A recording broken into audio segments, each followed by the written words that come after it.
Welcome back to the Eric Krown Crypto channel, wishing you a happy start to this Ethereum Saturday morning. We're going to be focusing on Ethereum at the chart of the day, if you will. It's a little bit of a cleaner and clear chart than I would say on Bitcoin. It can add clarity to that situation, as well as some of the major US markets here too. But other than that, I wanted to once again let you know that the current sale going on is going on for the next couple of days here, and then it will end. You can still get 20% off of any one of the programs or products, which will actually just go into my chart view over here. And I would, as always, humbly request that before you consider any one of the programs or products, you please watch the promotional videos in the store. So they're going to explain who they're for, who they're not for, because it might not be relevant to you or might be very relevant to you. But of course, until you actually watch those, you wouldn't know, or you're probably not going to know. Also, I do want to let you know that the quant program in its current format is going to be changing in about a month from now, where it will go from a one-time purchase to a monthly service type of deal. And it'll actually be bundled with a few other very important things, very fun things. In fact, maybe some automated trading tools actually. But before that, I do want to let you know for the next month, and especially at this reduced price, it's the last time to buy it in that format. And for the people who have the quant program right now, just in the last couple hours here, we've released the skeleton key API, which will allow you to essentially combine any one of the tools that you see me using on these videos, or the tools from the quant program, or even just tools that you have access to on TradingView, and put them into the TradingView backtester, which you can then play around with any sort of crazy ideas that you might have, or brilliant ideas that you might have. And if you want from there, you can even enable automated trading. All right, sweet. So let's just jump right into it. Starting off with Ethereum on a very simplistic chart. This is maybe we can go a little bit more simplistic than this. We go to a line chart right here, and what do we see? We see a few things. Well, first things first. Just like we pointed out on Bitcoin the other day, it does look like Ethereum might have a higher low, starting with what we did see coming off of actually yesterday's closure, with that higher low, on the 2nd of June. So that'd be yesterday. And in this case, we see high, we see low, we see lower high, we see lower low. Is this our first higher low? Potentially indicating a reversal, as typically you do get a secondary higher low before an upside reversal. Could that be? Yes, in this case. So looking at that, as long as Ethereum is above that particular low on a closing basis, about 1860, let's just call it 1860 or 1865, then yes, that is in play right there. And so far, so good. So moving into the next thing, I did want to point out that on the daily right here, Ethereum is having a pretty important exponential moving average cross, something that I don't point out too often because it doesn't happen too often, but when it does, I always want to be aware of it. And it is between the yellow 21 exponential moving average and that green 55 exponential moving average. Happened ever so briefly right here after they kind of kissed and then crossed back again to the upside fashion with the lower period above the higher period. But just going over the full history of Ethereum, we've seen this cross happen many times on the daily. In fact, I'll just kind of blow up my chart over here. I marked them off with the red circles. You can just start all the way back at the genesis, basically, from 2016, 2015 region. You can see that while it's not like a 100% signal, not that anything necessarily is of major upside, it has been pretty damn good as we kind of just cruise around the past signatures right here. So I'm just going to go through all of them right here. As you can see, some of them, however, were traps. I would say that a good example of a trap situation for this one would be what we saw over here. And even on these trap situations, once the cross did happen, Ethereum typically did get, a decent move to the upside. Like, it's not like a crazy move, but by Ethereum standards, but in this case, that was still like a 15 to 20% move from cross to the next major high. But I'd still mark that off as a trap. And what I really wanted to do is I wanted to pull back onto the overall picture and see, okay, how many of those crosses have we had between the 21 and 55? There's been 15 prior ones in the full history of Ethereum. How many of them led to a major trend? 9. How many of them were traps? 6. Well, in this case, the trend probability would be about 60%. So looking at this one right here, I would say that this one is less likely to be a trap than some of the other ones that we've seen over here and over here, for example. The reason why I say that is because typically when you see price action really consolidating around a major cross like this and being pulled into it, especially as well, like very, very soon afterwards, that is typically going to be a pretty damn good sign that it actually will have trending capabilities compared to what we saw back here. This would be a good one, where you can see that, okay, let me just let me just get like a more obvious one actually. Let's just pull back over here. Okay, maybe not that one. Where's a good one? Here's a perfect one, picture perfect actually. You can see over here, the cross happens a little bit further away from price action.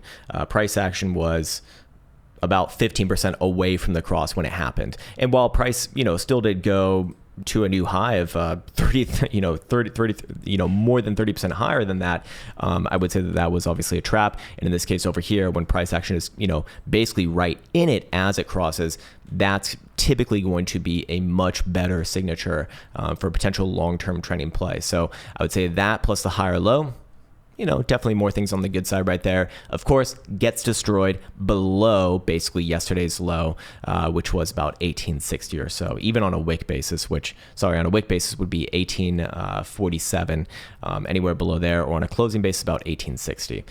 Anyways, moving into the next thing, I did want to go over the HPGR ranges on the daily time frame. I think they just kind of accurately get the current trajectory. You can see the top, or not the top side, but the average coming in right around 1960. So that is going to be a little bit of a short-term pivot to the upside, meaning that if Ethereum can close back above there, I would be looking for a retest of your mid-April highs, somewhere a little bit above 2100. And of course, at that point, kind of have to be looking at this chart over here and saying, hey, this one probably does continue upwards and onwards with that trending move. But going back into it right here, you can see the current kind of short-term, or I wouldn't say short-term, but the current bottom side of this structure at about 1669. So if you do see Ethereum start to lose that last pivoted low, I would be looking for a move generally somewhere back down around there and probably a bounce tempt, and then I want to come back to it after that. But for right now, I would say that a few more things do favor the upside in the more near term, if you will. Anyways, moving on now, I did want to go over stochastic momentum in alignment with that. Starting off with a monthly, which we just got into the closure a couple days ago. It is showing upside momentum as long as Ethereum's above 1100 basically on a monthly closing basis.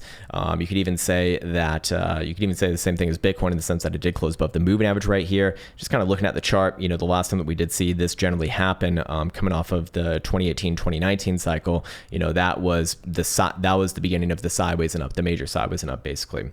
Going down into the weekly time frame, I thought that this was rather interesting here too, because the weekly time frame obviously closes tomorrow night on Sunday, and the weekly stochastic also is gonna have a chance to cross the upside.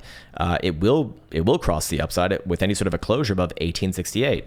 Very, very familiar number right there, because that'd be that, kind of around Friday's opening or Thursday's closing low.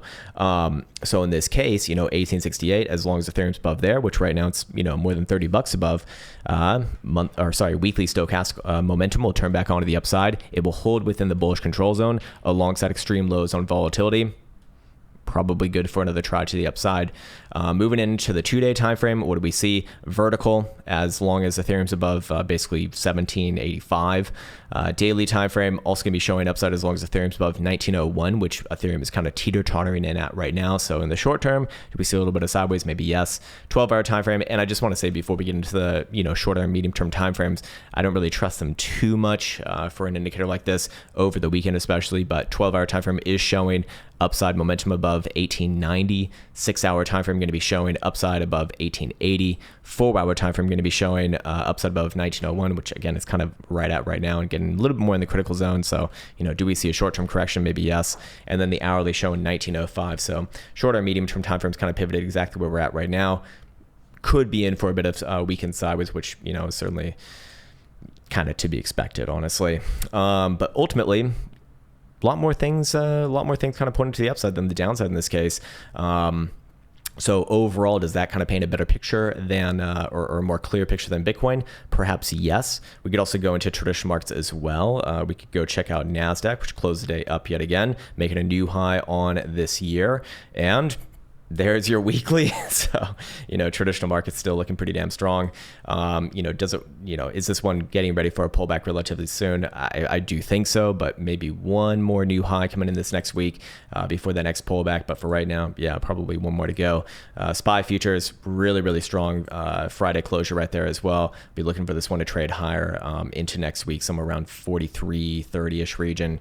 And then maybe a bit of a pullback there as well. So does that that benefit, assets that we're looking at, typically rather risky assets like Ethereum, Bitcoin, these sort of things. I'd say it's more in alignment with that.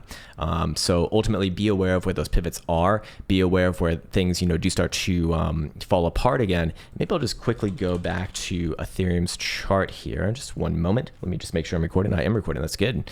A little bit late to be doing that, but fair enough. And while Ethereum could still have this move over here, kind of what we postulated, maybe this was like a few weeks ago, I would still be very wary of this region at basically around that prior high that we saw in middle of April, because I do still think that something like this could happen. But in the short and near term, does it get one more try to the upside? Most likely, yes. And then the real question is, what happens around this region? Does it get a major rejection? If so, maybe we do see something like this play out. These are, LARP lines right here, obviously. At the same point, this will be completely invalidated, or not necessarily invalidated, but validating some major upside if Ethereum starts to close above, those prior highs at about 2150 or so, let's say. And at that point, very likely looking at a move somewhere between 2700 to 2900. At that point, over the next coming months. So I think that's a good place for me to be leaving off on this particular video. As always, want to wish you the best of the best. Take care, much love, and see you hopefully tomorrow.